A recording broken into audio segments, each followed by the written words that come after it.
Perkenalkan, saya Putri Aryani, calon guru penggerak Angkatan 11 dari Kabupaten Hulu Sungai Tengah. Inilah video menyebarkan pemahaman dan penerapan pengalaman budaya positif yang saya lakukan di sekolah. Assalamualaikum warahmatullahi wabarakatuh. Waalaikumsalam warahmatullahi wabarakatuh. Alhamdulillahirrahmanirrahim. Wassalatu wassalamu ala asyrafil anbiya'i wal mursalin wa ala alihi wa ashabihi ajma'in. Yang terhormat Ibu Kepala Sekolah SMP 29 Hulu Sungai Tengah. Yang kita hormati bersama Ibu Wakil Kepala Sekolah SMP 29 Hulu Sungai Tengah, rekan-rekan sekalian, Bapak dan Ibu Dewan Guru serta staf tata usaha dan juga operator sekolah kita. Dalam kesempatan pagi ini kita beruntung sekali mendapatkan sebuah pengibasan dari salah seorang rekan kita yang masuk sebagai calon guru penggerak di angkatan ke-11 di Kabupaten Hulu Sungai Tengah, yang mana materi beliau tentang menyebarkan pemahaman dan penerapan pengalaman budaya positif di sekolah kita. Acara yang pertama itu adalah pembukaan, kemudian menyanyikan lagu Indonesia Raya. Acara yang ketiga adalah sambutan kepala sekolah, kemudian yang keempat pemaparan materi atau presentasi dari Ibu Putri Aryani, dan yang kelima diskusi atau tanya jawab, dan yang keenam penutup. Marilah kita buka acara ini dengan mengucapkan bersama-sama kalimat basmalah. Acara yang kedua adalah menyanyikan lagu Indonesia Raya. Untuk itu kepada Bapak Ibu sekalian dimohonkan untuk bersama diri.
Acara yang ketiga yaitu sambutan dari Kepala Sekolah SMP 29 Hulu Sungai Tengah. Untuk itu kepada Ibu Gustiati Ibu Salha, silakan.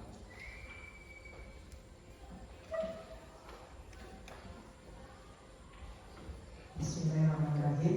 Assalamualaikum warahmatullahi wabarakatuh.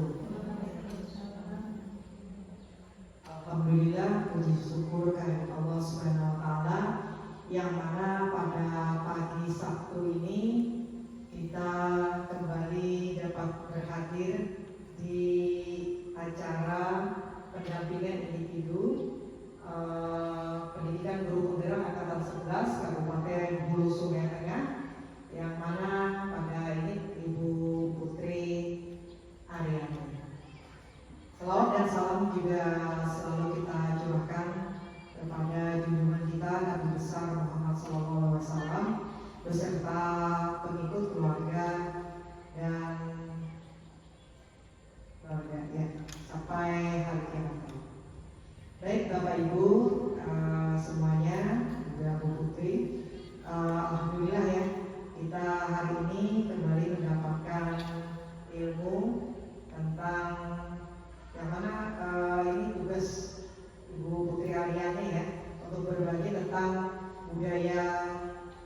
positif, yaitu menyebarkan pemahaman dan penerapan pengalaman budaya positif.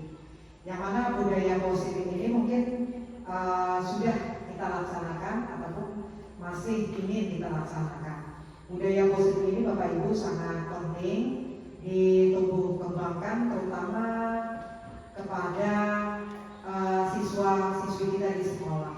Mungkin Bapak Ibu semuanya sudah memberikan contoh-contoh budaya positif sehingga menumbuhkan karakter pada anak kita di sini. Misalnya pada pagi hari ya, setiap pagi, tapi masih sebagian nih anak-anak kita yang kalau datang Bapak Ibu gurunya waktu kita di parkiran itu ada sebagian yang mengasih salam atau bersalaman sambil mencium tangan Bapak Ibu guru.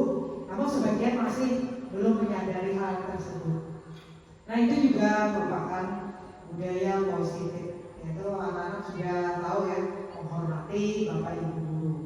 Kemudian banyak hal juga ya Bu Aryani ya dan Bapak-Bapak semuanya yang jadi pembiasaan kita.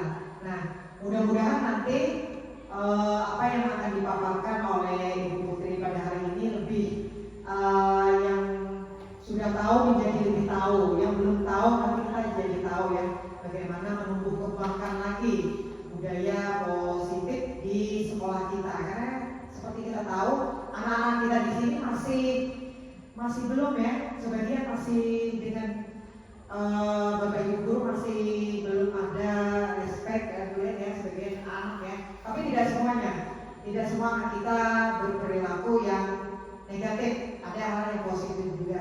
Nah mudah-mudahan nanti ke depannya setelah kita mendapatkan pemaparan dari Ibu Putri ini, kita semakin tahu nanti bagaimana cara ya bagaimana supaya budaya positif di sekolah kita ini semakin berkembang ya.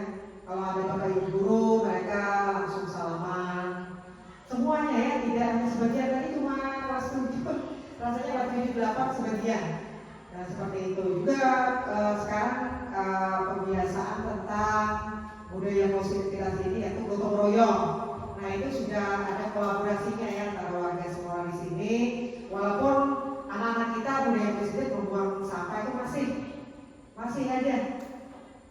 Bagaimana nanti ya? Nanti kita bisa tanyakan sama Ibu Putri ya.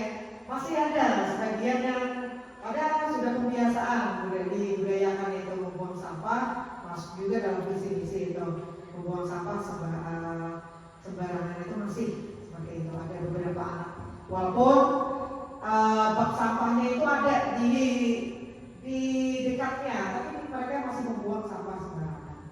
Nah itu kemudian mungkin di dalam kelas itu Bapak Ibu yang lebih tahu ya budaya positif apa yang sudah Bapak Ibu lakukan, dan nanti kita bersama-sama Ibu juga akan menyimak bagaimana budaya positif dan langkah-langkah apa saja yang bisa kita lakukan agar SMP Negeri 29 Hulu Sungai Tengah ini lebih berbudaya lagi, budayanya lebih positif, bukan ke arah negatif ya, positif. Di samping siswa juga Bapak Ibu guru yang kita ini ya, termasuk Ibu sendiri ya, bagaimana sih budaya-budaya positif kita yang akan kita kembangkan nanti di depannya. Nah mungkin itu aja yang bisa Ibu kasih sambutan untuk kesempatan hari ini dan saat ini. Mohon maaf kalau ada kata-kata yang kurang berkenan di hati Bapak Ibu semuanya, dan sekali lagi Ibu mengucapkan terima kasih ya untuk Bapak Ibu yang hari ini hadir untuk memenuhi undangan di acara Ibu Putri Aryani. Mudah-mudahan nanti ke depannya lebih banyak lagi ya, karena hari ini ada yang sebagian tugas luar ya. Mudah-mudahan Bapak Ibu yang di sini bisa menyimak sama-sama. Ini itu aja. Wabillahi taufiq wal hidayah. Wassalamualaikum warahmatullahi wabarakatuh.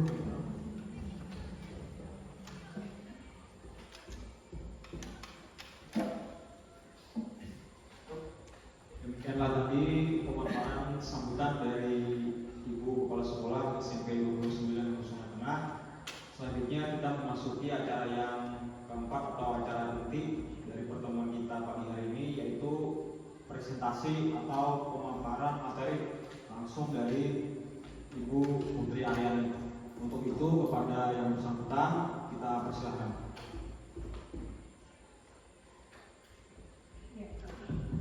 Ya, terima kasih atas kesempatan yang diberikan kepada Ulun. Sebelum memulai, izinkan Ulun gue pantun dulu ke Ibu. Oke, bisa kita berhentian sahutik. Oh ya. Oke, sahutik ahoy. Pagi-pagi minum air hangat. Tidak lupa menyantap coklat. Assalamualaikum wahai bapak ibu yang hebat. Pagi-pagi harus semangat. Bismillahirrahmanirrahim. Jadi untuk perkenalkan diri kembali, Putri Aryani di sini mendapat amanah ya dari program pendidikan guru penggerak angkatan 11 untuk berbagi dan menyebarkan pemahaman tentang budaya positif yang sebelumnya mungkin kita semua sudah pernah belajar melalui PMM ataupun media-media lain. Jadi di sini kita saling berdiskusi, saling menguatkan terhadap apa yang sudah pernah kita dapat sebelumnya. Nah, adapun untuk materi hari ini ada beberapa poin-poin yang nanti akan kita bahas. Yang pertama yaitu tentang paradigma perubahan belajar, lalu yang kedua tentang disiplin positif, berikutnya tentang nilai-nilai kebajikan, motivasi perilaku manusia, kebutuhan dasar manusia, posisi kontrol guru, keyakinan kelas, dan juga segitiga restitusi. Nah, materi pertama tentang pembelajaran dengan paradigma baru. Saat ini kita menggunakan kurikulum Merdeka ya. Nah, di kurikulum Merdeka itu kita ada atau familiar dengan istilahnya profil pelajar Pancasila. Nah, ada berapa dimensi Bapak Ibu? Ada 6 ya. Ada 6 dimensi profil pelajar Pancasila. Nah, pembelajaran dengan paradigma baru melahirkan pembelajaran yang dirancang berdasarkan prinsip pembelajaran berdiferensiasi. Nah, berdiferensiasi itu berarti kita berusaha memenuhi kebutuhan murid-murid kita. Nah, sehingga para murid atau peserta didik belajar sesuai dengan kebutuhannya, sesuai dengan tahap perkembangan psikologi untuk mewujudkan tadi profil pelajar Pancasila. Nah, untuk kegiatan di kurikulum Merdeka ini kan kita ada 3, ada intrakurikuler, ada kokurikuler, ada ekstrakurikuler. Intrakurikuler pembelajaran yang biasanya kita laksanakan di dalam kelas. Nah, diharapkan itu memuat peningkatan profil pelajar Pancasila. Lalu ada juga yang namanya P5. Kita sudah berjalan 1 tahun ya. Kurikulum Merdeka sudah pernah melaksanakan beberapa P5. Jadi P5 itu adalah salah satu upaya juga untuk meningkatkan profil pelajar Pancasila. Dan yang ketiga melalui kegiatan ekstrakurikuler. Nah, apa saja yang diharapkan dapat berkembang dari murid ketika mengikuti kegiatan itu? Yang pertama tadi beriman dan bertakwa kepada Tuhan Yang Maha Esa. Nah, banyak tadi kegiatan kita yang sudah diupayakan untuk mencapai itu. Lalu ada mandiri, bernalar kritis, berkebinekaan global, gotong royong, dan kreatif. Lalu berikutnya, nah kita ada aktivitas dulu. Kita mulai maju ke sini lah. Nah, untuk kegiatan ini, nama kegiatannya Cobalah Buka. Jadi Bapak Ibu silahkan berpasang-pasangan terlebih dahulu. Boleh dengan orang di sampingnya, saling berhadapan-hadapan. Berarti mungkin Bapak-Bapak bisa dengan Bapak nanti supaya ada pasangannya. Ya. Sudah ya? Oh ya, pas ini 2 pasang. Jadi yang pertama ada yang berperan sebagai A, ada yang berperan sebagai B. Nah, di sini siapa yang sebagai A, Bu? Ibu Pia. Ibu Pia. Terus di sini? Nah, oke. Terus di sini? Ibu Imai. Di sini? Oke. Nah, jadi yang pertama, cobalah kepalkan salah satu tangan. Nah, yang A tadi. Lalu dibayangkan di dalam tangan itu ada sesuatu yang sangat berharga. Misalnya ada emas kah, ada duit kah. Jadi biar menggenggam kuat-kuat. Nah, Anda perlu menjaga benda tersebut sekuat tenaga karena begitu penting. Tugas B, rekan di sebelahnya silahkan coba memujuk supaya kawannya tadi hakun membuka ada. Nah, boleh dipraktekkan. Jadi satu yang menggenggam, satu coba bisa dengan menggelitik,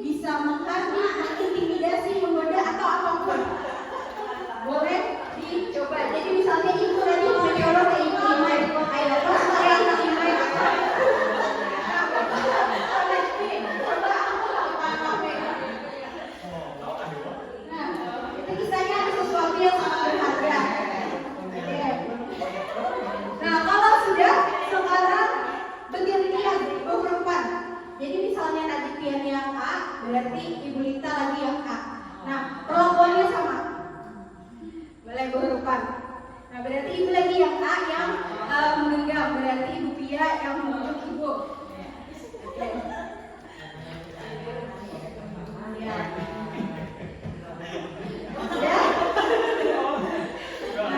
Udah takut ulang kasih Dina. Pak Fahmi, bayangan Pian tadi di dalam tangan Pian itu apa isinya? Oh, bini ulang bang.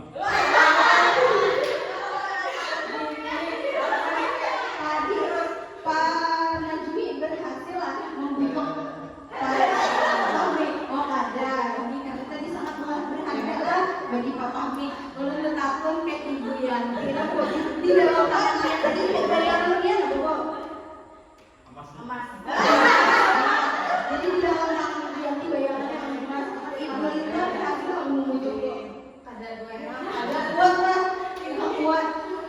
kuat si dia mami. Nah kira-kira apa hubungannya dengan materi kita? Jadi materi yang pertama itu tentang kontrol. Nah, siapa yang dapat mengontrol kita? Diri kita sendiri. Meskipun tadi ada orang lain lah yang berusaha untuk mengajak kita dengan berbagai cara, tapi karena kita yakin segala sesuatu itu sangat penting untuk kita berusaha untuk mempertahankannya. Meskipun tadi ada yang misalnya menggoda lah, mengkritik, tapi kan tidak ada yang sampai menghabiskan.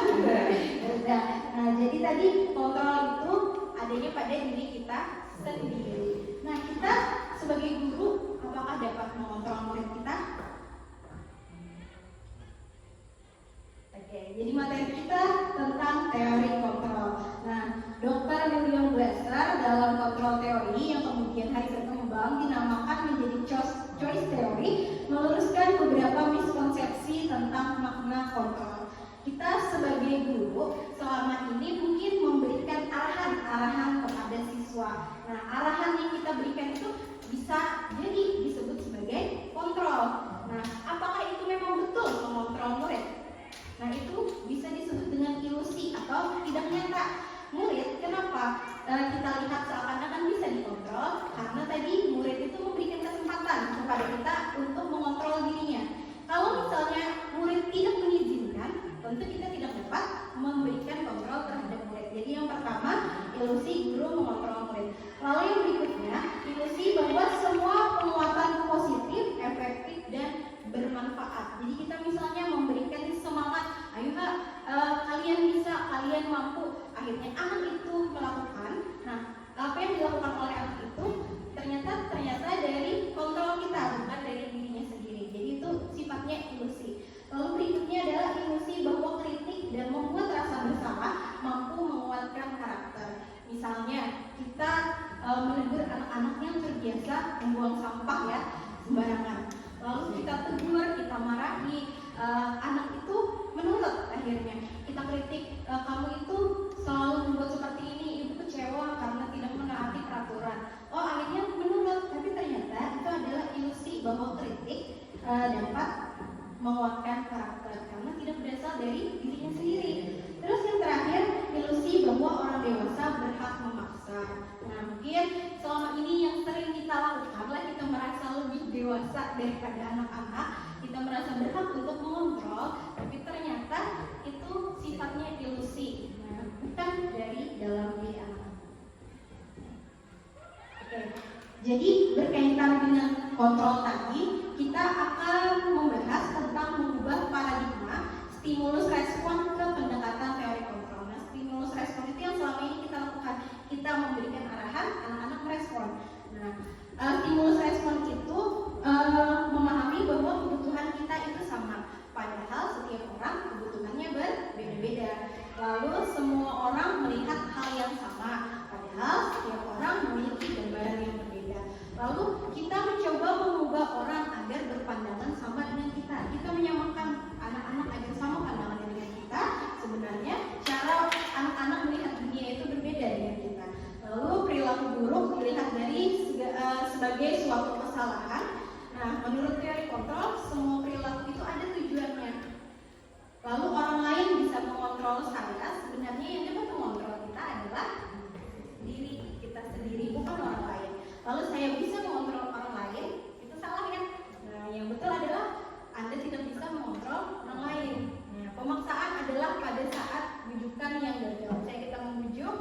habis itu bujukannya itu gagal, itu berarti kita melakukan pemaksaan.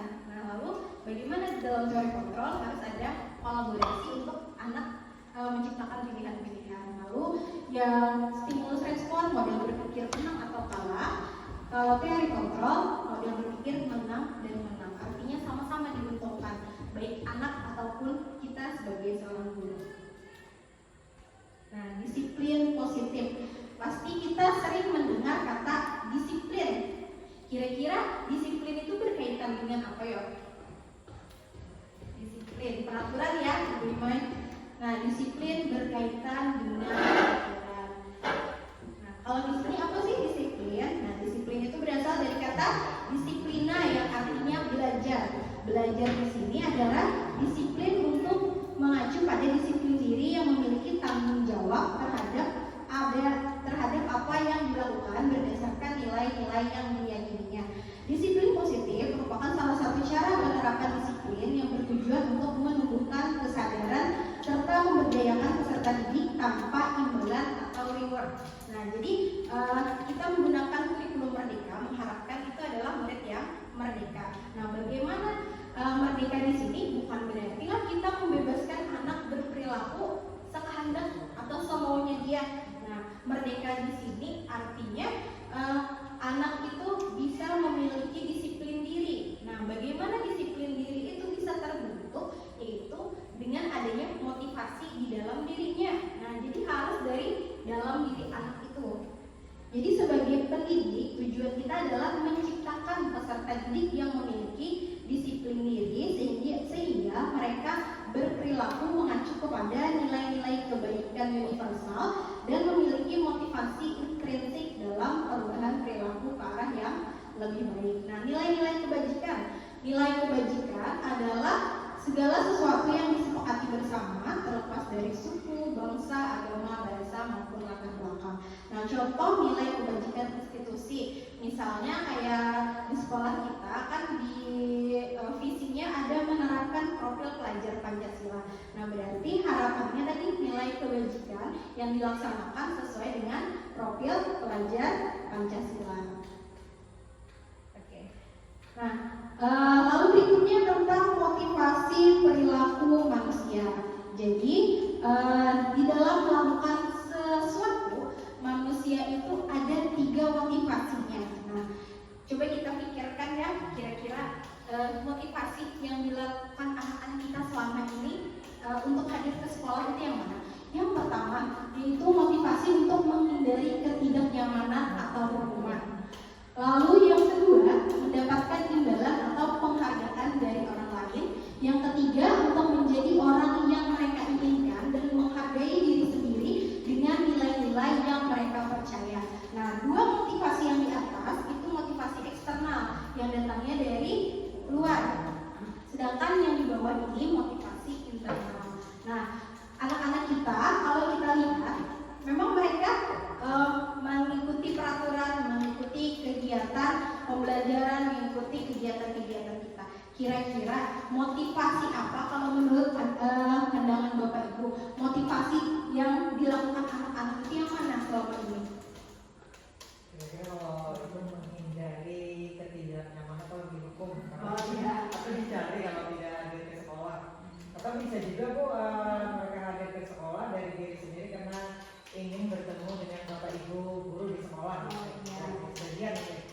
Nah, jadi motivasinya tadi bisa bervariasi, namun yang kita sadari sepertinya kebanyakan itu masih yang di nomor 1 atau nomor 2 untuk menghindari ketidaknyamanan atau hukuman atau untuk mendapatkan imbalan.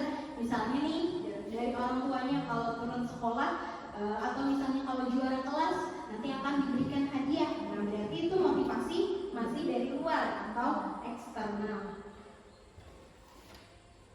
Nah, lalu apa kaitannya tadi disiplin positif dengan motivasi? Jadi tujuan dari disiplin positif adalah menanamkan motivasi yang ketiga. Nah, harapannya itu menanamkan motivasi yang ketiga pada murid-murid kita, yaitu untuk menjadi orang yang mereka inginkan dan menghargai diri sendiri dengan nilai-nilai yang mereka percaya. Nah, ini PR ya untuk kita, bagaimana kita bisa menanamkan motivasi yang ketiga itu. Memang prosesnya perlu dapat menerapkan itu. Nah, jadi ketika murid kita memiliki motivasi yang ketiga tadi yang timbul dari dirinya sendiri, mereka telah memiliki motivasi intrinsik. Nah, motivasi yang dari dalam diri itu biasanya akan berdampak jangka panjang. Nah, sedangkan motivasi yang dari luar itu sifatnya tadi sementara ya. Nah, motivasi yang tidak akan terpengaruh dengan adanya hukuman atau hadiah. Nah, sekarang kita mungkin Bapak Ibu pernah mendengar istilah hukuman, itu sudah sering ya. Lalu berikutnya konsekuensi, sudah sering juga. Terus yang berikutnya restitusi. Nah, di dalam teori ada 3 hal ini, ada hukuman, ada konsekuensi, ada restitusi. Nah, apa sih perbedaan ketiganya? Hukuman itu adalah sesuatu yang tidak terencana atau tiba-tiba.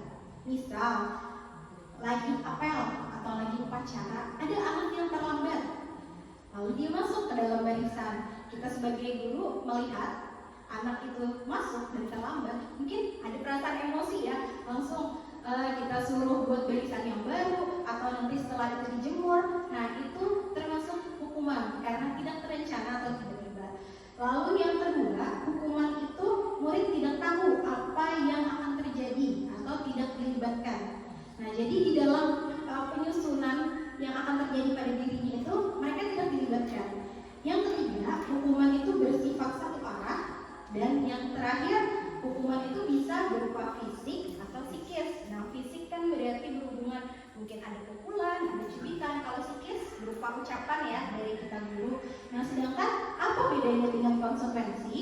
Konsekuensi itu terencana dan disepakati. Artinya melibatkan murid ketika kita menyusunnya. Murid tetap dibuat tidak nyaman meskipun ada konsekuensi tadi. Nah, karena sikap guru selalu memonitor murid. Nah, lalu yang ketiga, apa itu restitusi? Nah, restitusi itu proses menciptakan kondisi bagi murid untuk memperbaiki kesalahan. Lalu prosesnya kolaboratif untuk mengajarkan murid mencari solusi sendiri. Nah, untuk proses restitusi ini tidak bisa langsung kita laksanakan. Misalnya anaknya nih terlambat, langsung saat itu juga kita restitusi. Mungkin bisa kita berikan jeda dulu selesai upacara baru dipanggil. Nah, baru kita ajak untuk mencari solusi permasalahannya. Itu yang disebut dengan restitusi. Oke. Nah, untuk lebih memahami terkait apa itu hukuman, konsekuensi, dan restitusi, kita main kuis dulu, Bapak Ibu. Jadi ada kuis, ulun berikan linknya ya di grup sebentar.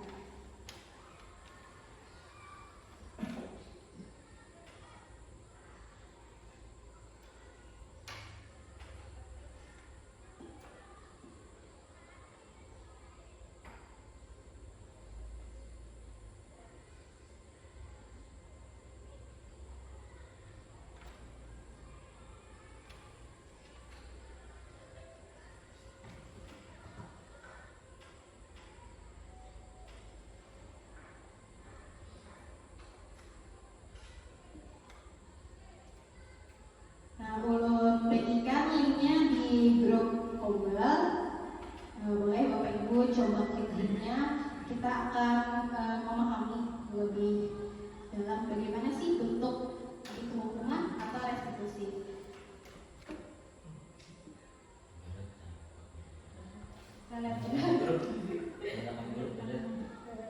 Oke, ada satu orang Ibu Bia sudah masuk. Ibu Bia sudah masuk.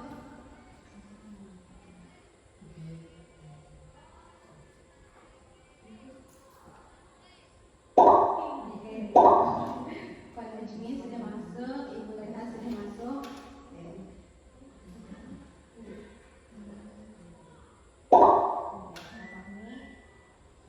Bisa Bu, linknya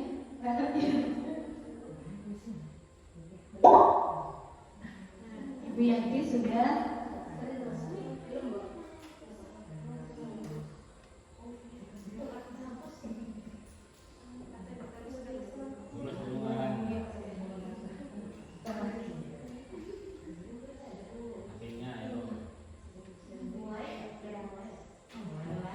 Untuk 5 orang bisa ya kita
apakah itu hukuman atau konsekuensi ya. Nah, berjemur di lapangan basket pukul 12 siang karena mengobrol dengan teman.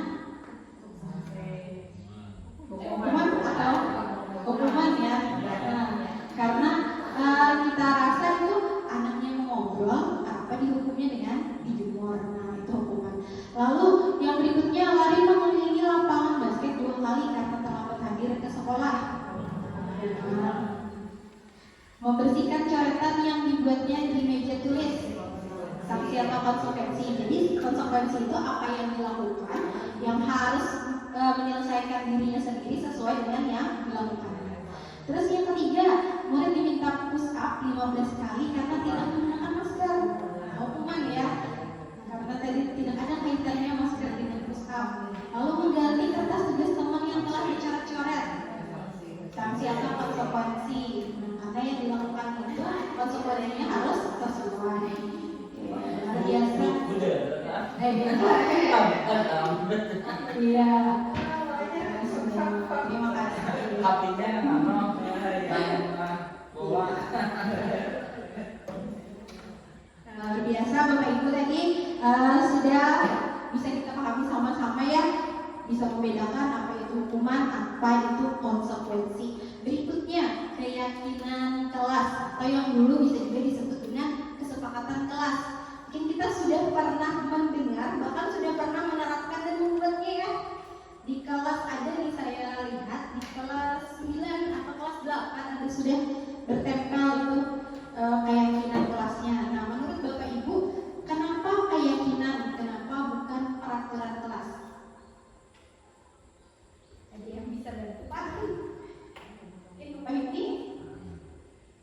Keyakinan. Ya, kenapa keyakinan kelas? Kenapa bukan peraturan kelas? Karena itu merupakan mungkin itu karena merupakan refleksi dari murid kita di kelas bukan hanya peraturan, nanti itu diterapkan secara intern di kelas. Karena itu supaya sebagai itu bujur-bujur yakin, bujur-bujur mematuhi peraturan.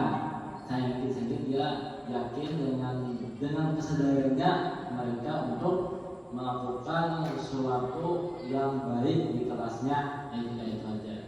Oke, ya. Baik, terima kasih banyak Pak Hipni atas jawabannya luar biasa sekali ya. Kata Pak Hipni tadi supaya yakin dan mematuhi apa yang sudah dibuat. Kalau peraturan tadi mungkin kenapa anak-anak tidak mematuhi? Nah, karena tadi yakin. Lalu minta tolong Pak Fahmi di next ya.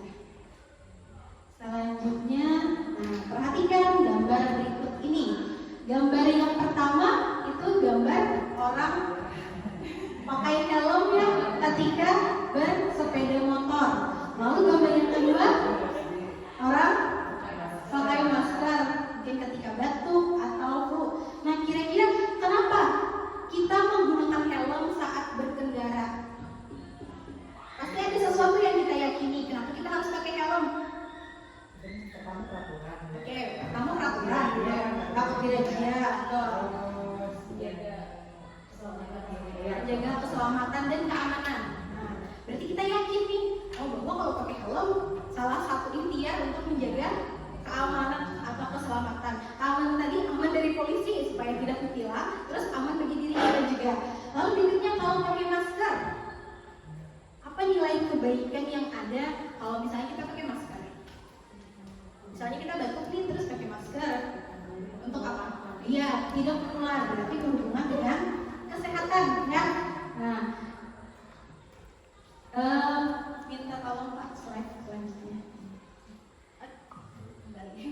Ya, nah kita kaitkan dengan keyakinan kelas. Jadi keyakinan kelas itu bersifat abstrak, lalu berupa pernyataan universal dibuat dalam pernyataan positif sedikit saja agar mudah diingat sesuai dengan kondisi kelas dan sekolah sehingga mudah diterapkan dan semua warga sekolah atau warga kelas dilibatkan saat membuat keyakinan kelas. Nah, jadi harus terlibat supaya tadi kembali seperti yang tadi disampaikan supaya yakin.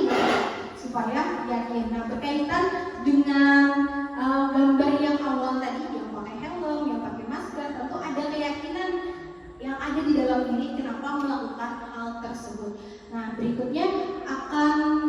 tampilkan ya contoh dari penerapan. Nah, untuk pembuatan keyakinan kelas. Jadi pembuatan keyakinan kelas itu melibatkan seluruh siswa. Nah, ini contohnya saja. Jadi bisa kita membagikan sticky note kepada anak-anak, lalu diminta anak-anak itu awalnya mungkin mereka tidak tahu apa sih keyakinan. Bisa kita mulai, mari kita susun peraturan kelas ini. Nah, kita bagikan anak-anak menuliskan. Nah, di sini itu di kelas 8A semuanya diminta satu orang menuliskan apa sih peraturan yang ingin mereka laksanakan di dalam kelas. Nah, setelah semua menuliskan, dapatlah sejumlah 26, karena siswanya 26, baru kita rangkum dari yang sama-sama. Nah, jadi rangkuman itu ada 7 kemarin. Yang pertama, tidak boleh ribut. Nah, tidak boleh ribut. Lalu yang kedua, tidak boleh makan dan minum saat pelajaran. Yang ketiga, tidak boleh bolos saat pelajaran. Menjaga kebersihan dan fasilitas sekolah, tidak boleh mencontek, sopan santun, dan membullying. Ini yang diambil dari semua yang dituliskan oleh anak-anak. Setelah itu, tadi kan ini masih sifatnya bernada negatif, bukan kalimat positif ya. Kalimat positif itu berarti tidak ada kata tidak dan jangan. Nah, lalu kita susunlah menjadi kalimat yang positif. Nah, tidak boleh ribut, berarti boleh kita ganti dengan menjaga ketertiban selama pembelajaran. Lalu tidak boleh makan dan minum saat pelajaran. Nah, bisa kita ubah makan dan minum saat istirahat. Lalu tidak boleh bolos saat pelajaran, berarti berakhir saat pembelajaran dan sebagainya. Nah, ini keyakinan kelas di mata pelajaran IPA. Nah, kalau misalnya guru bidang itu mungkin saat pembelajaran bisa diingatkan. Untuk wali kelas bisa juga membuat keyakinan kelas dan ditempel di kelasnya masing-masing. Nah, kita libatkan seluruh siswa untuk menyusun keyakinan kelas, baru nanti ditempel. Nah, baru kita bahas konsekuensinya bersama-sama dengan anak-anak. Kalau misalnya melanggar apa? Nah, jadi harus logis konsekuensinya sesuai dengan keyakinan kelas. Keyakinan kelas tadi tidak perlu banyak-banyak, mungkin bahkan dia cuma 3 atau 4, yang penting bisa sama-sama melaksanakan. Dan pelaksanaannya pun harus kita evaluasi apakah benar terlaksana atau tidak ya. Jadi ini contoh keyakinan kelas. Bisa nanti kalau sudah jadi dibuat di tempat dicetak. Nah, kita akan kita coba ini ya, menuliskan peraturan nanti yang akan kita susun menjadi keyakinan kelas. Kita coba dulu membagikan ini pakai Mentimeter ya.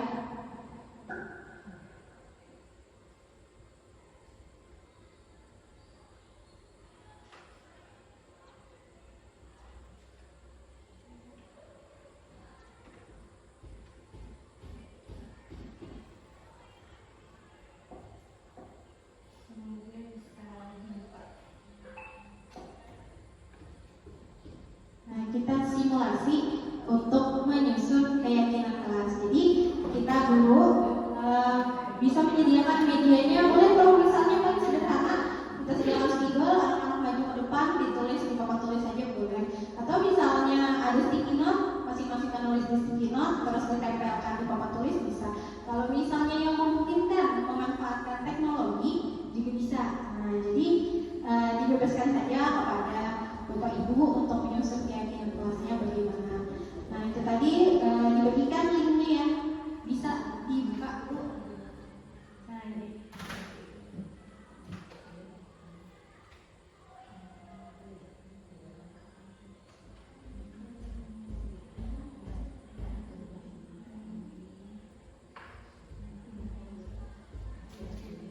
Jadi dituliskan saja langsung, kalau sudah nanti di klik submit. Oke, sudah ada satu respon. Nah, peraturan atau yang nanti akan kita buat menjadi keyakinan kelas selalu aktif di dalam pembelajaran di kelas.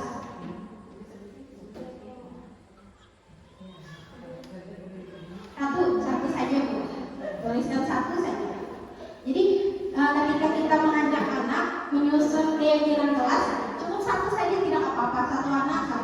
hadir di kelas tepat waktu.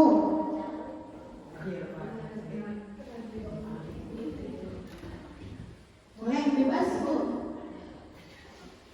Nah, jadi nanti dari peraturan kita ubah ke keyakinan ya. Peraturan, kalau peraturan ini melibatkan, nah keyakinan ini melibatkan semua anggota kelas.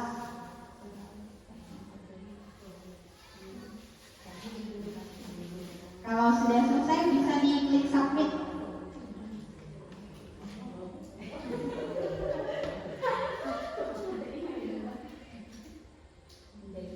Dilarang ribut saat pelajaran, menjaga kebersihan. Nah, mantap.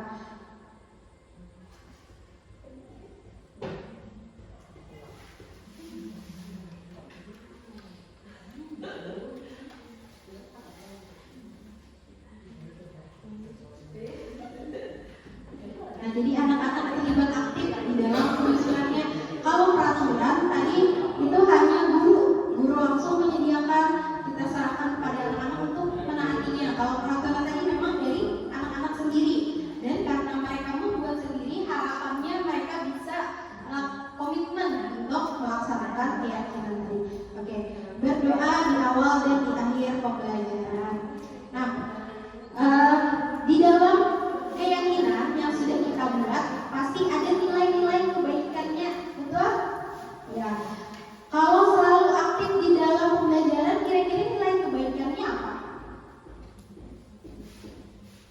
Kalau misalnya tadi kita pakai helm, nilai kebaikannya untuk menjaga keselamatan, berkaitan dengan keselamatan. Lalu kalau pakai masker, nilai kebaikannya terkait dengan kesehatan. Kalau aktif dalam pembelajaran, berarti apa ya? Melatih kebubian. Oke, nah berarti ada keberanian. Kalau hadir tepat waktu, berarti nilai kebaikannya apa? Disiplin ya. Kalau dilarang ribut waktu jam pelajaran, berarti tertib nih saat pembelajaran. Kalau kita ubah dalam kalimat positif, berarti disiplin ya. Atau misalnya menghargai. Nah, jadi setiap peraturan, setiap keyakinan kelas yang kita buat, yang pertama melibatkan murid, yang kedua menggunakan kata positif dan terdapat nilai kebaikan di dalamnya. Oke, nah itu tadi. Jadi bisa Bapak Ibu nanti kalau mau membuat keyakinan kelas boleh menggunakan media apapun. Kita lanjutkan.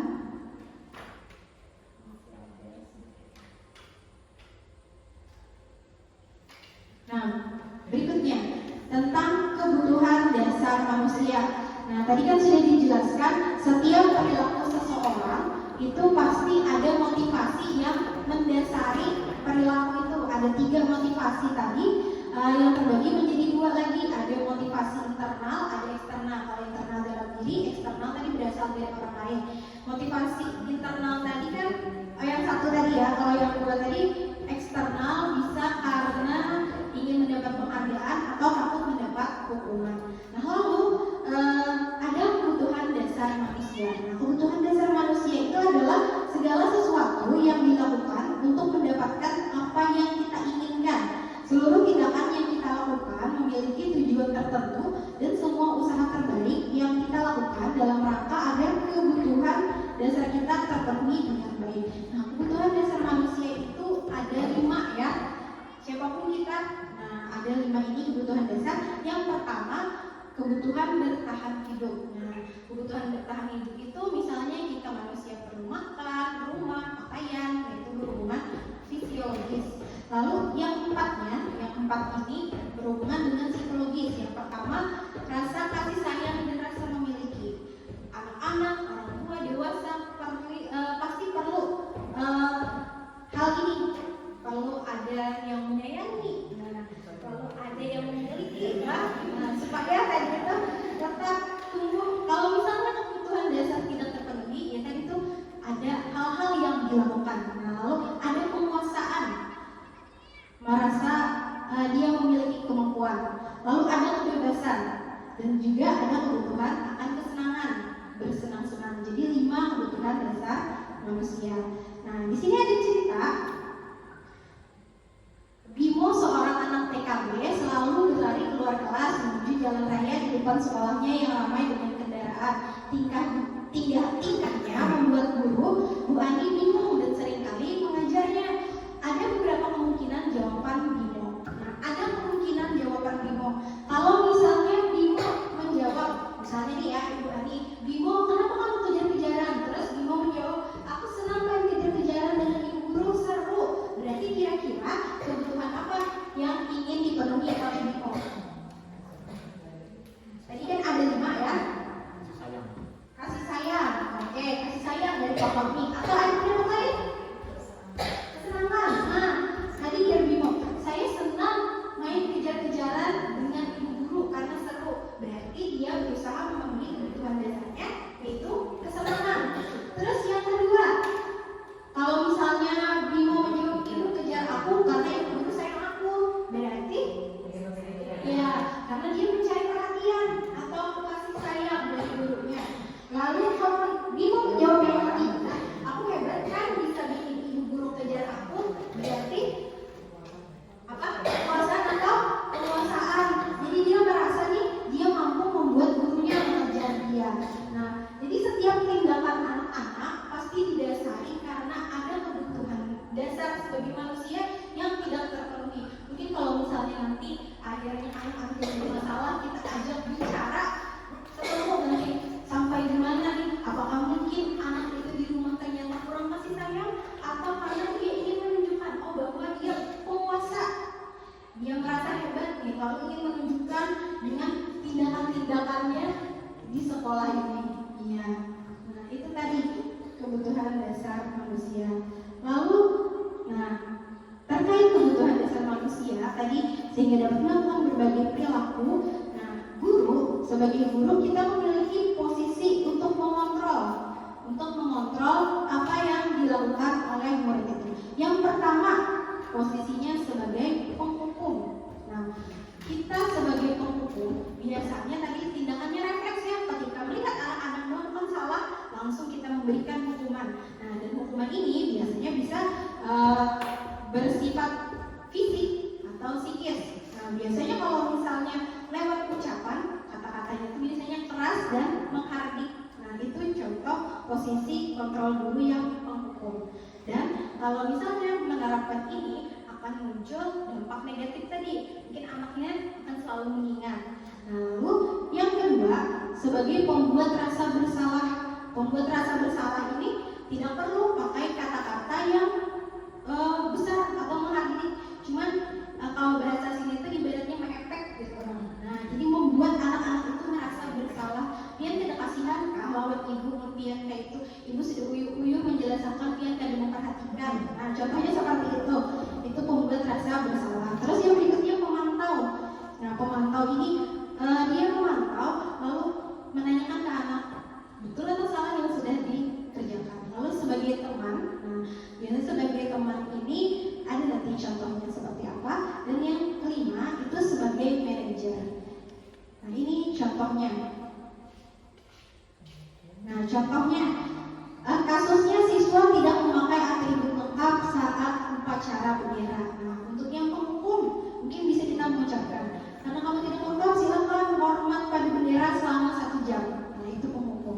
Kalau pembuat rasa bersalah, kita biasanya nadanya pelan saja. Mungkin seperti ini cara mengucapkannya. Berapa kali ibu atau bapak harus memberitahu kamu selalu saja mengecewakan bapak ibu. Akhirnya anak-anak tadi merasa bersalah. Lalu kalau yang ketiga, posisi kontrolnya sebagai teman. Nah, ayo dong ikuti aturan sekolah, tolong bantu ibu bapak ya sekali ini, ya sudah tidak apa-apa, lain kali jangan sampai berbuat seperti ini lagi. Nah, jadi posisinya sebagai kawan. Jadi kalau sebagai kawan ini bisa dampaknya positif atau negatif. Nah, positif anaknya empati, negatif kalau misalnya suatu saat sudah merasa sangat akrab, susah membuat batas antara kita dengan anak itu. Lalu yang berikutnya sebagai pemantau. Nah, kalau sebagai pemantau bisa kata-kata yang diucapkan seperti ini. Kamu sudah melanggar peraturan sekolah, kamu tahu konsekuensinya. Nah, setelah upacara kamu beli atribut koperasi dan jangan diulangi lagi. Jadi kalau pemantau itu dia menanyakan apa konsekuensinya, tapi dia juga yang memberitahu bagaimana solusinya. Terus yang terakhir sebagai manajer. Nah, kalau manajer ini artinya kita hanya sebagai fasilitator dan kita menyerahkan kepada murid bagaimana cara mengatasinya. Kita bisa menanyakan, apa kamu tahu kesalahan kamu? Kira-kira bagaimana kamu memperbaikinya? Semuanya diserahkan kepada murid, ya. Nah, kita bermain lagi tebak-tebakan posisi kontrol. Apakah kamu? Kalau kita mengatakan saya kecewa sekali dengan kamu, berarti membuat rasa bersalah. Posisi kontrol apakah aku? Kamu selalu saja salah. Kamu selalu saja salah. Yang di awal tadi apa? Ngomong ya. Ya. Terus yang berikutnya, apa rencanamu untuk menyelesaikan masalah ini? Yang terakhir tadi, manajer, betul. Terus, ayolah lakukan demi Bapak Ibu ya. Nah, ini teman atau kawan, benar? Yo. Terus, peraturannya apa? Apa tadi? Memantau ya. Nah, ya, dia menanyakan peraturan, tapi kita juga yang memberikan konsekuensinya. Terus yang terakhir nih, materinya tentang segitiga restitusi.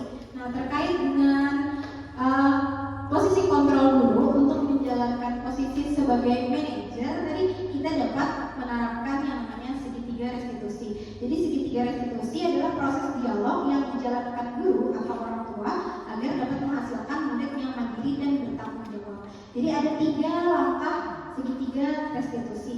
Nah, yang pertama, menstabilkan identitas berdasarkan prinsip membuat kesalahan adalah bagian dari proses pembelajaran.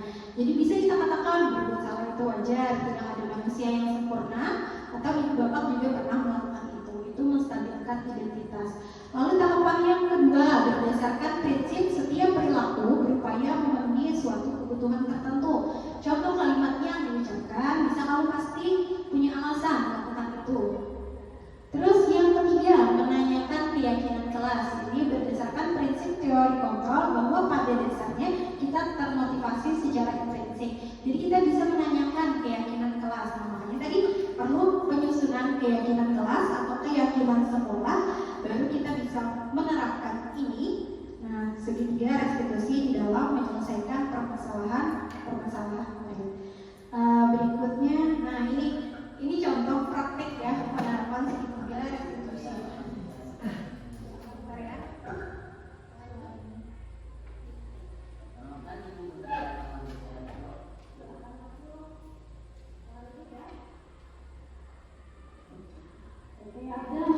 Kamu tahu kenapa ibu kalian lapor sini? Mungkin berkaitan saat pembelajaran itu. Oke, betul sekali ya. Nah, tadi kan masih dulu ya saat pembelajaran tadi. Pada sudah ibu ngomong ya. Ibu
kasih. Jadi memang ada saat pembelajaran itu kami di lab komputer, Abdel tertidur.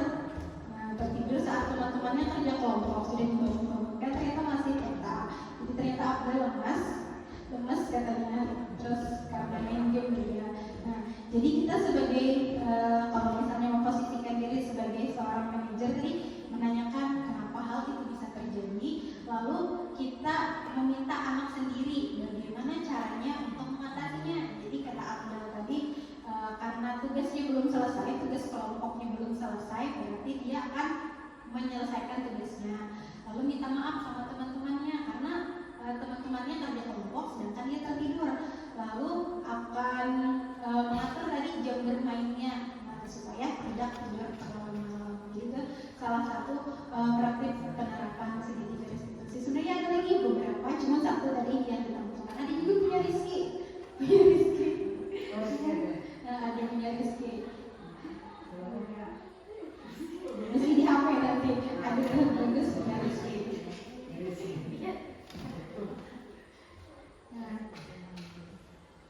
Jadi itulah tadi ya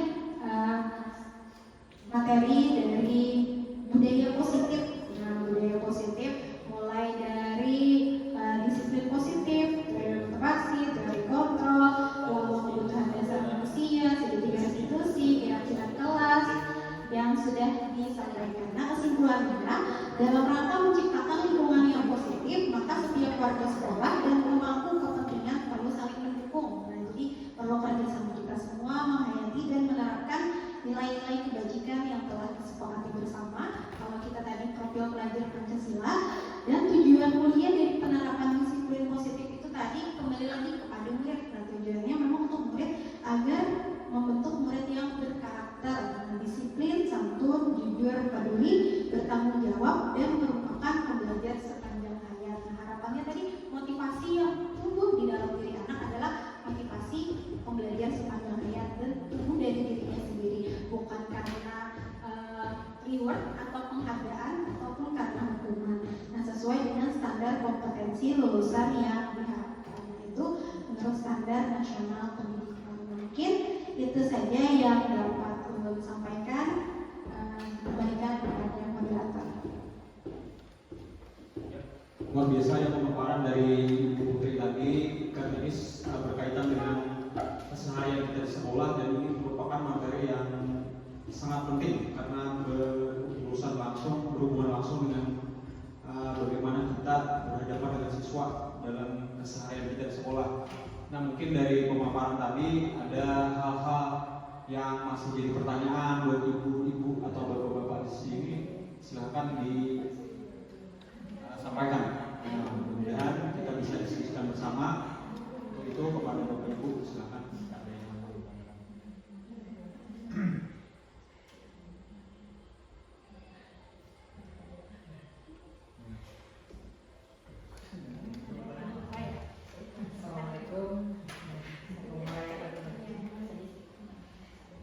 Assalamualaikum warahmatullahi wabarakatuh. Terima kasih atas kesempatan yang diberikan kepada Ibu. Materi tadi luar biasa, seperti dikatakan oleh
Nah mungkin di sini yang kita tahu kemarin itu mungkin jadinya melibatkan orang banyak yang melibatkan orang tua akhirnya ya seperti itu. Nah karena bisa diskor kemarin ya, mungkin maksud dari bapak atau ibu yang melakukan itu bisa mendisiplinkan siswa, bisa membuat siswa jerah seperti itu.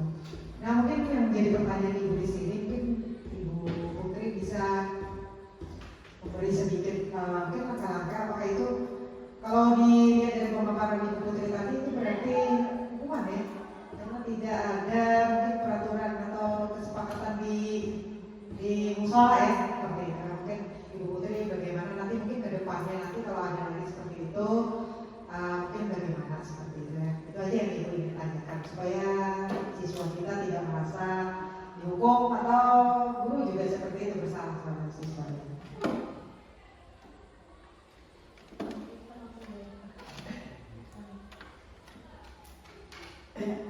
Terima kasih banyak Ibu atas pertanyaannya ya. Berkaitan dengan yang terjadi di sekolah kita.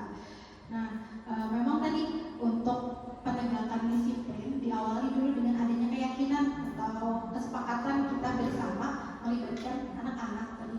Kalau misalnya di kelas namanya keyakinan kelas, kalau di sekolah keyakinan sekolah. Mungkin keyakinan sekolah tadi bisa menyangkut terkait tata tertib atau keyakinan dalam penggunaan fasilitas-fasilitas tadi seperti di laboratorium, lalu di musola dan sebagainya. Mungkin untuk yang di musola bisa lebih spesifik lagi, harus misalnya tertib saat berdoa, saat sholat, tidak boleh berbicara dan sebagainya.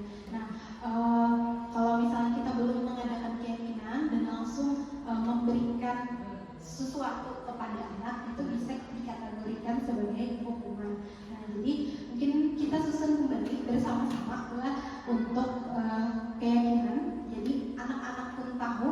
Nah, mungkin nanti di musola kita bersama-sama setelah selesai kegiatan kita ajak anak-anak bagaimana sih yang nyamannya bagi mereka semua. Nah, ada pendapat. Lalu konsekuensinya pun juga bersama-sama menyusunnya. Nah, setelah itu kalau misalnya memang masih ada anak yang melanggar ataupun tidak bisa menyepakati keyakinan itu tadi, meskipun sudah bersepakat ya, nah perlu memang kita melibatkan orang tua, karena kan dalam pendidikan ini kolaborasi orang tua dan sekolah itu sangat perlu. Nah, tapi harus dari awal sebelum bertindak itu kita komunikasikan dulu. Mungkin pertama lewat wali kelas dulu, baru ke jenjang-jenjang berikutnya BBK, kesiswaan sampai ke kepala sekolah. Seperti itu Bu. Ya. Ya, terima kasih Bu. Mungkin tidak mulai.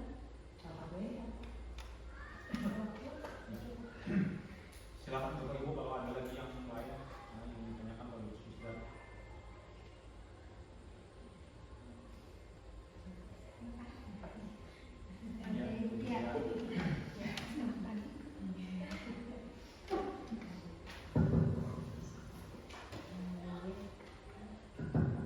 Terima kasih atas kesempatannya. Kalau dari ulun mungkin yang 5 kontrol posisi kontrol ini.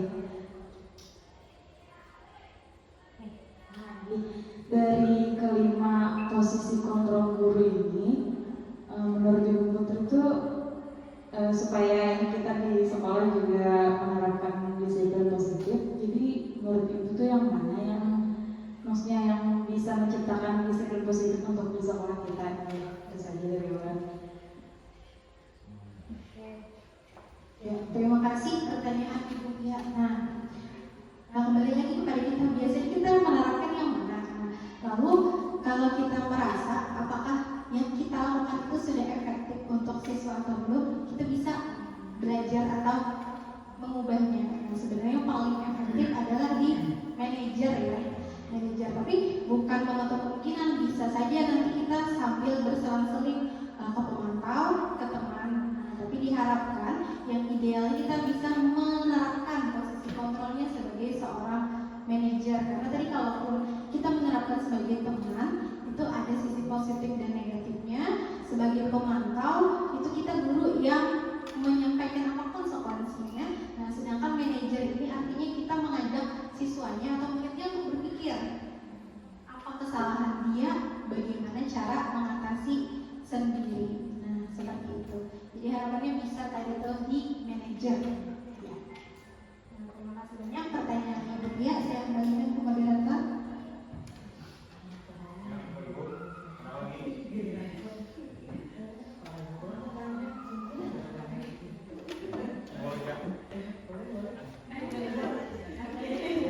Ibu lagi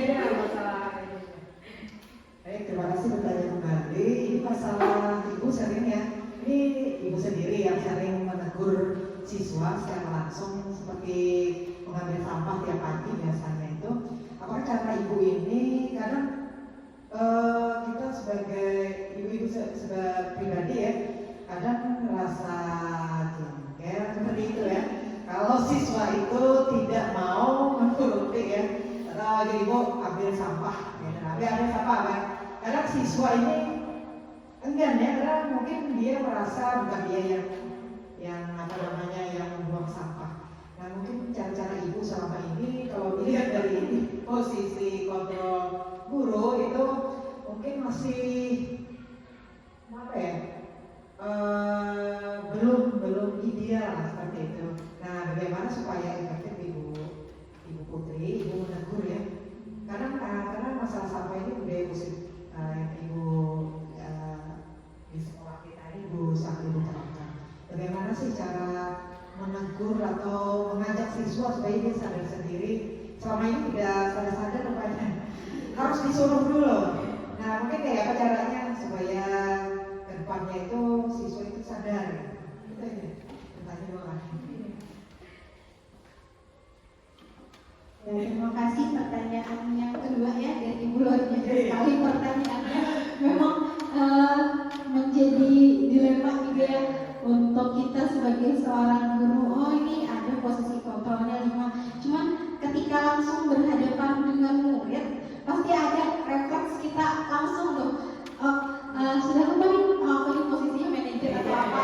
Pasti langsung kita tegur saat itu juga. Nah memang sebagai seorang manusia ya untuk menjadi yang ideal itu susah ya Bu ya. Nah tapi tadi mungkin yang Ibu lakukan, Ibu sudah melakukan pemantau, bukan memantau oh anak ini membuang sampah, atau misalnya Ibu memantau lokasi sekolah kotor lalu langsung memberikan arahan. Nah itu sebagai pemantau tadi Ibu yang memberikan solusinya. Nah bagaimana supaya ideal betul Ibu ya? Sebenarnya tadi kembali lagi menumbuhkan kesadaran nih, motivasi di dalam diri anak-anak. Apa sih manfaat bersih itu? Nah itu yang harus kita selalu pahamkan. Perlu waktu dan perlu proses Bu ya. Sulit sepertinya untuk langsung menjadi ideal ya, karena semuanya perlu proses. Apalagi kalau misalnya tadi kan untuk manajer menerapkan untuk penyelesaian permasalahan menggunakan yang 3 tahapan tadi. Sebenarnya tidak harus selalu seperti itu, tergantung situasinya. Misalnya ada anak yang merusak atau memecahkan gelas nih di laboratorium, pecah. Tidak mungkin kita runut dulu 3 seperti yang kita praktekkan kepada Abdal, tapi bisa kita menanyakan apa yang dilakukan, lalu langsung kita bersama-sama mengajak solusinya bagaimana. Nah, jadi disesuaikan dengan kondisinya. Ya, kalau misalnya tadi mengajak sama-sama membersihkan, memberikan contoh kepada anak-anak, itu juga bisa dibilang efektif. Kalau misalnya nanti terus-menerus, harapannya tumbuh kesadaran. Ya, karena tadi kasusnya masih yang seperti itu. Mungkin untuk yang manajer yang lebih lagi Bu. Ya. Tanggapan dari ulang dikembalikan kepada Bapak.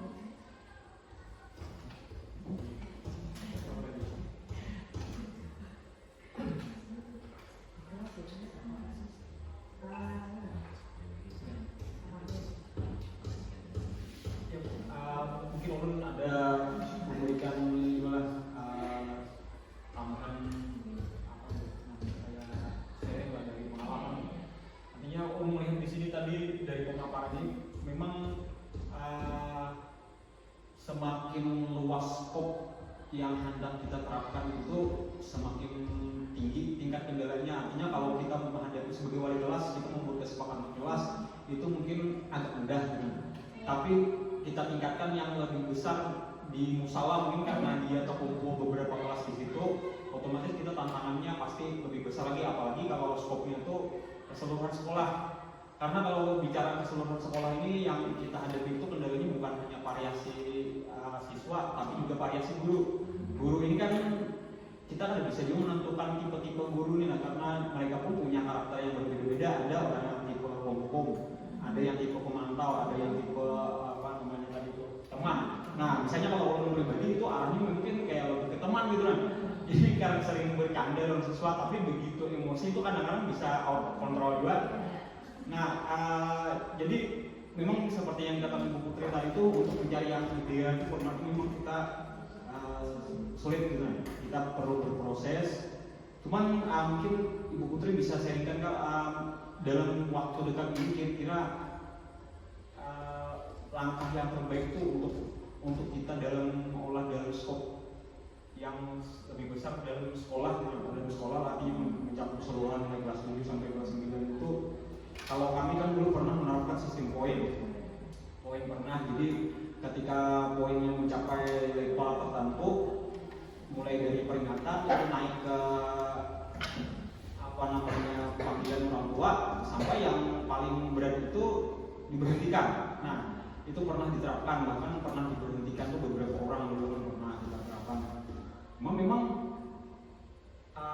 tetap ada sisi positif negatifnya itu. Nah, mungkin ulun pernah ada sesuatu dendam tuh pernah. Artinya ketika tetamu lawan guru itu bukan pernah dimaki-makinya tuh.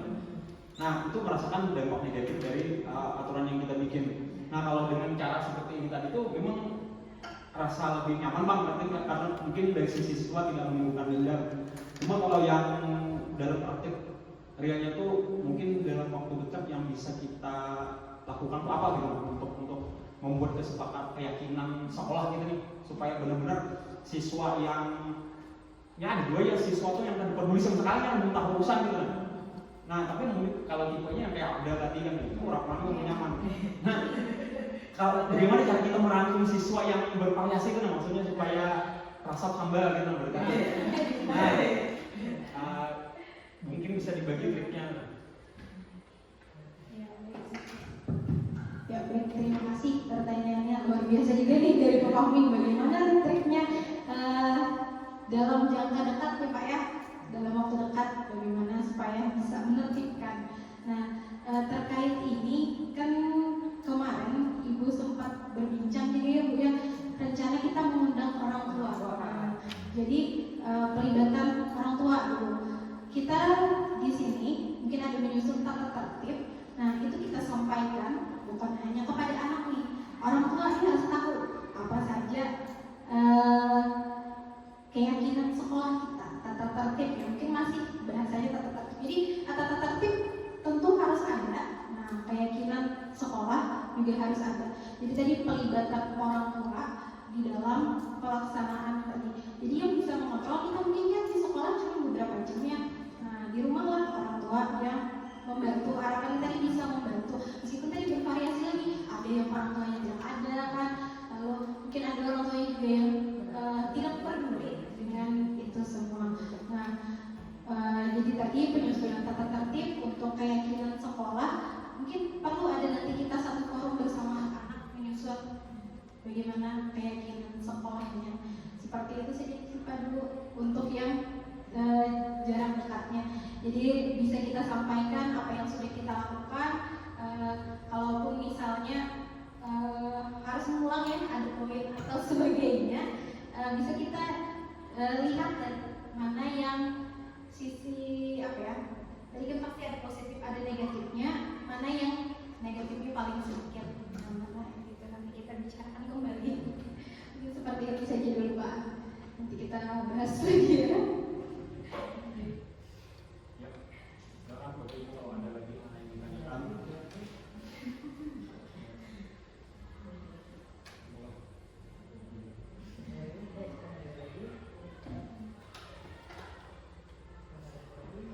Ya, kalau sudah tidak ada lagi berarti berakhir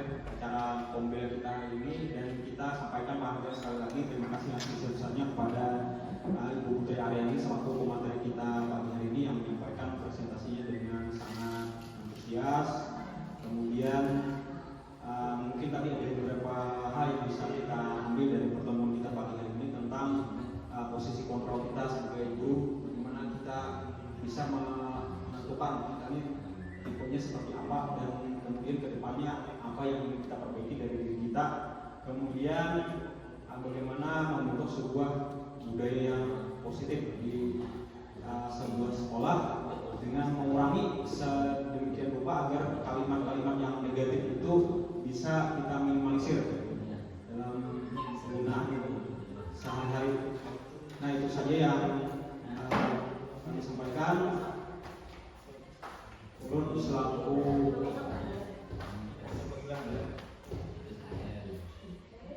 untuk acara berikutnya yaitu acara yang ke-6 itu adalah untuk menutup acara ini, marilah kita bersama-sama mengucapkan kalimat hamdalah. Amin. Ulun selaku moderator mengucapkan salam hilaf mohon maaf. Semoga pertemuan kita hari ini bermanfaat. Wassalamualaikum warahmatullahi wabarakatuh. Waalaikumsalam.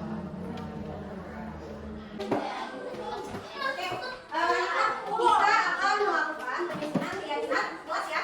Oke, kelas pada pembelajaran kita.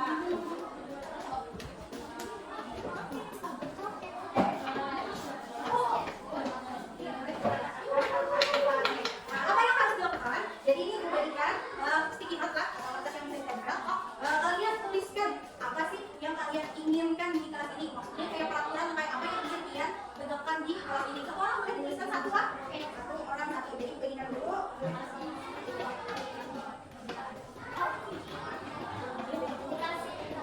Iya, di kelas ya. Boleh kalau di kelas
boleh.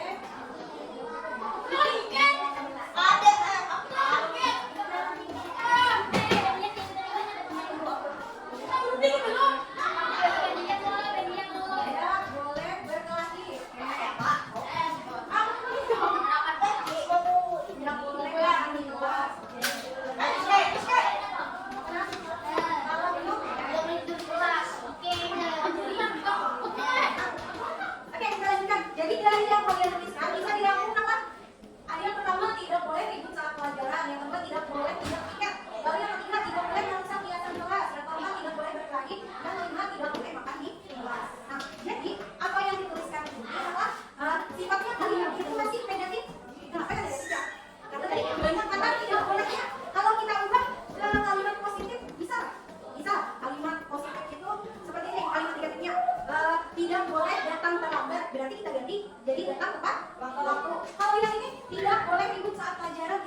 ribut.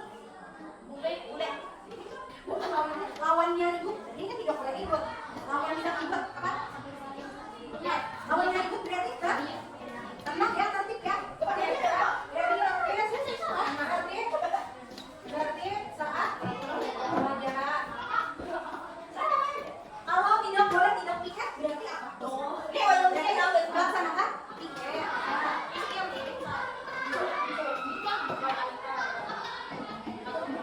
Terus tidak boleh merusak hiasan kelas. Tidak boleh merusak. Lawannya merusak apa? Lawannya merusak apa? Marah? Marah?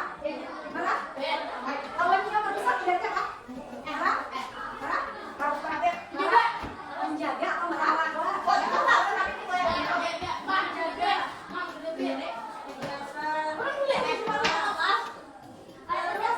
Tidak boleh berkelahi. Berarti apa? Tidak boleh berkelahi. Berarti saling menghormati lah. Saling menghormati. Kalau tidak boleh makan di kelas berarti makan di mana? Kan?